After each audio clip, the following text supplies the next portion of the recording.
So for me, everything is subjective, full of nuances. And in Goa, when I entered, the first person I met was him in a coffee shop. And for next 1 hour, I don't know how time passed, he only spoke statistics. And I came out as a changed person. The reason being that very often we imagine things based on what we hear from others.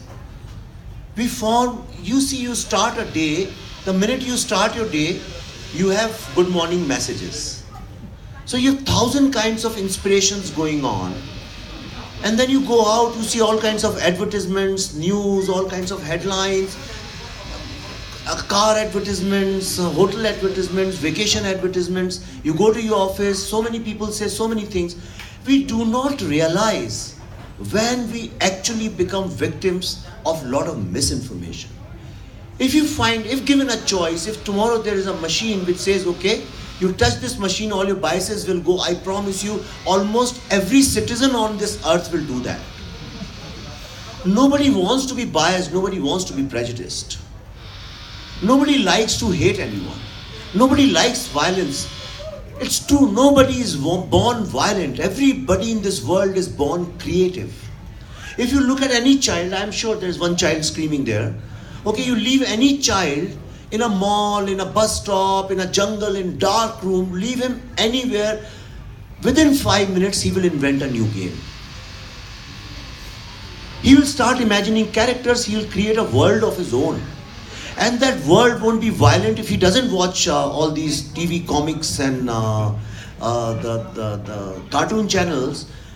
Chances are very high that he won't think of violence and aggression. He'll always be constructive. Which means God has gifted us with two things. Number one, breathing so that you can live, and the second, creativity.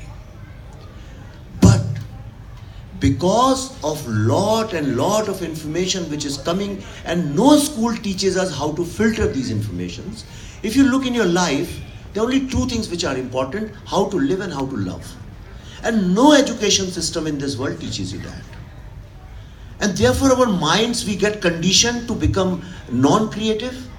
And the tragedy is, I was in TEDx at IIT Roorkee recently, and there were 1,100 students were there. I said, how many of you are creative people? Just 4 or 5 hands came up, and those were also girls. I said, how many of you breathe? Every hand went up. Creativity today is like breathing, but creativity does not mean shooting in the dark or anything. And that's why I'm saying, that day when he started quoting facts and figures, I wrote the book after that, not before that. So many things opened up in my mind, and I said, oh my God, I didn't look at things from this perspective, and those are real facts, and those are trends, and he's amazing with analysis of numbers and all those things. That made me think that in this country, we talk about so many things without knowing. Like people say, there is food terrorism, people don't let us eat this and that, and oh my God, I'm dying, nobody lets me eat beef. But if you look at statistically and the factual thing, you will never find anybody in this country who has been stopped to eat what he wants to eat. Nobody has been stopped to wear whatever he wants to wear. People talk about intolerance, but this is the only democracy in the entire world where you have parties based on Marx and Stalin and Lenin and Mao. You can start a party on anything. You can start a party for Godse or Ravan or Ram or Rahim or Buddha. You can start any party. Nobody stops you. Nobody even questions why are you doing it. Don't you think it's a political tolerance? We have given birth to 4 religions. We have all kinds of faiths and religions. You can be anything. You can be Lingayat today, you can be half Lingayat tomorrow. You can just do anything you want to. Which other country in the world gives you this kind of diversity? Americans talk a lot about their diversity, but anybody who has been to US, their diversity is how, I'll tell you. Their diversity is Chinese people, Korean people, Indian people, Japanese people, but everybody lives in their ghettos. Nobody interacts with each other. This is the only country in the world you won't be able to spend even one day without interacting with people of different faiths, different economic strata. In US, if you are a upper middle class, chances are you will never have to interact with a lower middle class or a rich person. But here you have to interact with so many different people. So what I understood, he took me in one direction. The direction I said, now I have to probe. And when I started probing, I figured out, though in the film I had done, but I figured out that today, what they have done is like, suppose truth is this paper, and I cut it into 100 pieces and I just throw it in the space, and you say there are many truths. And that's where we got caught and we started saying, he's a libtard, he's a this thing, he's a media trader, he's a prostitute, he's a Congress corrupt, beneficiary of Congress corrupt. We started calling them by 100 different names, thinking they are small groups of people. But when I put all these things together, if you put all the dots together, you'll find they're just one big set, it's one big group. And what is happening is, that the 1100 crore rupees, it's not my figure, the figure has come from I.G. Kalluri, who demolished the Naxal movement in Bastar to a large extent until some Naxal women like Nandini Sundar and Bela Bhatia said, oh, he's molesting us, which they do all the times, that's their strategy. So he was sidelined for some time. According to him and according to Indian intelligence agencies, in black and white, almost 1100 crore rupees are extorted every single year. Nobody in this country ever questioned where does this money go. Because arms and ammunition are not bought from that money. That money comes from international terror organizations. And then they buy arms, ammunition, landmines, satellite phones, and the drones. Now they work with drones. This 1100 crore rupee comes to cities.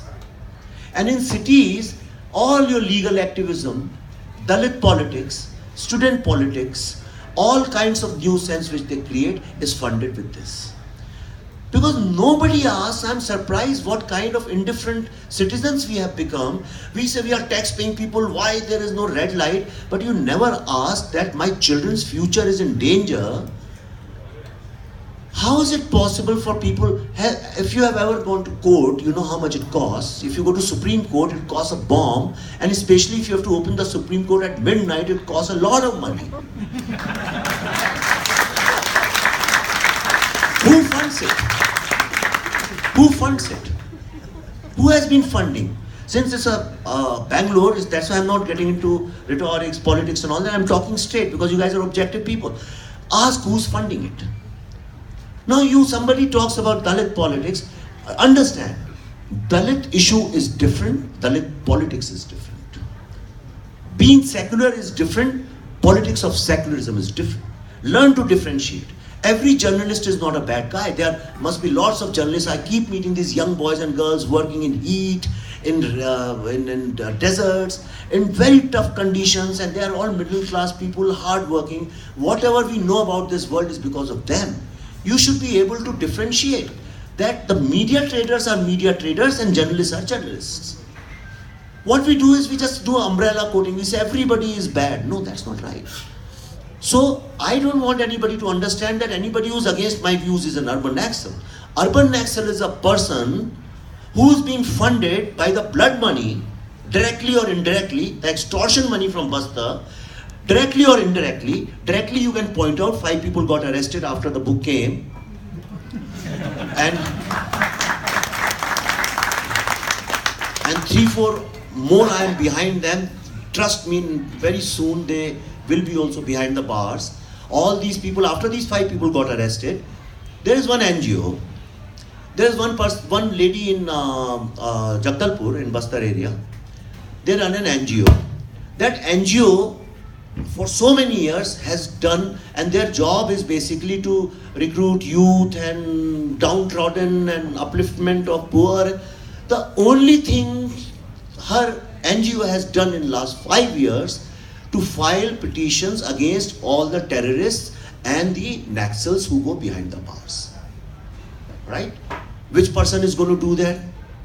Common sense. That funding, where does she get from? And if your objective is, like you do education, if your objective is education, and we find in 10 years, the only thing you have done is that you have fought for Afzal Guru, you fought for Kanhaiya's case, and you have fought for these 5 people who have gone in. Then you start doubting. So therefore you should be able to differentiate. What they have done is, it's their written strategy that by 2025 they want to topple the state of India, not Modi or BJP or Congress. state of India, which is ours. It doesn't belong to any party. This is our country, our democracy. So, and how will they do it? With armed revolution. Now, you can't take arms and enter city. So how do you do it? Create an atmosphere of civil war in cities. How do you create civil war in cities? Employ the brains of a labor, engage labor so that you stop the motor of the world, of the country. Number two, legal activism. Maximum money goes into legal activism. Because communists by nature, by manifesto, are anti-development and anti-success. The only way to beat them is say, hey, I am successful. Yeah. Or throw facts and figures in them. So they are anti-success, and because they don't let the roads build, they destroy schools, they destroy hospitals. Imagine a scenario in Bastar. I'll quickly finish just two quotations. Keep talking. Because they have to know. So I know everybody wants to hear him, but Hear you. Keep talking. so there is one person, they blew up a school. So that person, perhaps, I even don't know, there's a doubt, maybe he informed the police or something. Now these Naxals enter his house, pull him out. He has a 1-year-old child. I'm sorry to say, narrate this, illustrate this. Pull out a 1-year-old child. They've got big hammers. They break the skull open of the child. Cut him, take his intestine out, put it in bonfire and celebrate in front of the parents, and then ultimately kill the man also. These are the people, then they extort. This is the money from which this legal activism is all funded. You saw these Dalit agitations few days ago, right? Nobody talks about it because everybody is scared the minute Dalit word comes. Now what has happened?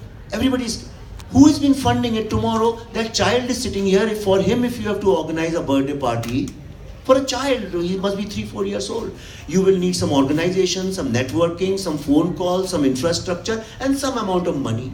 It's not easy. There also you'll get hassled how to organize it. Now to organize these hundreds of thousands of people on street with an objective to break state property, to damage state property, there must be infrastructure, organization, networking, lots of planning and where to go, how to maneuver the police must be happening.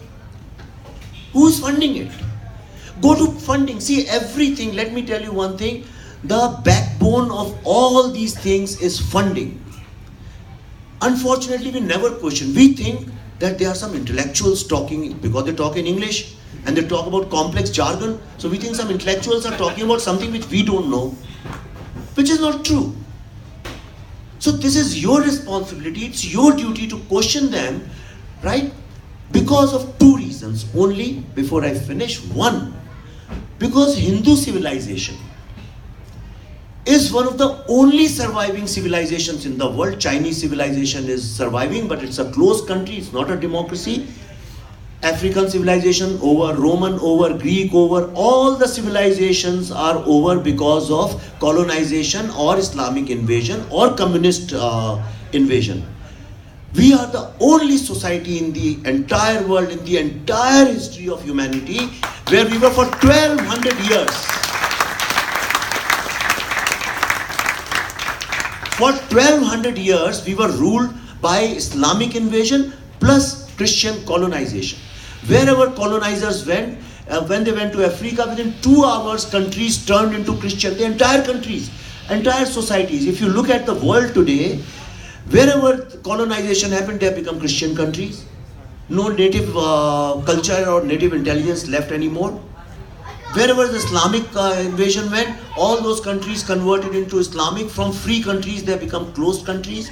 Wherever communism went, from open countries, they become closed countries.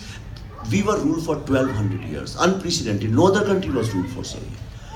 When they left us, only 11 or 12% people were non-Hindus, which means our society is so strong that it's almost impossible to break it.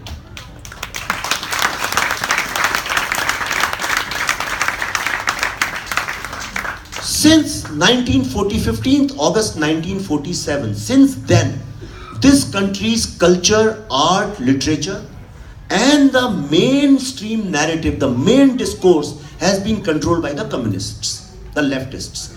They call them Marxists, Leninists, Maoists, whatever they call, but it's basically controlled by them.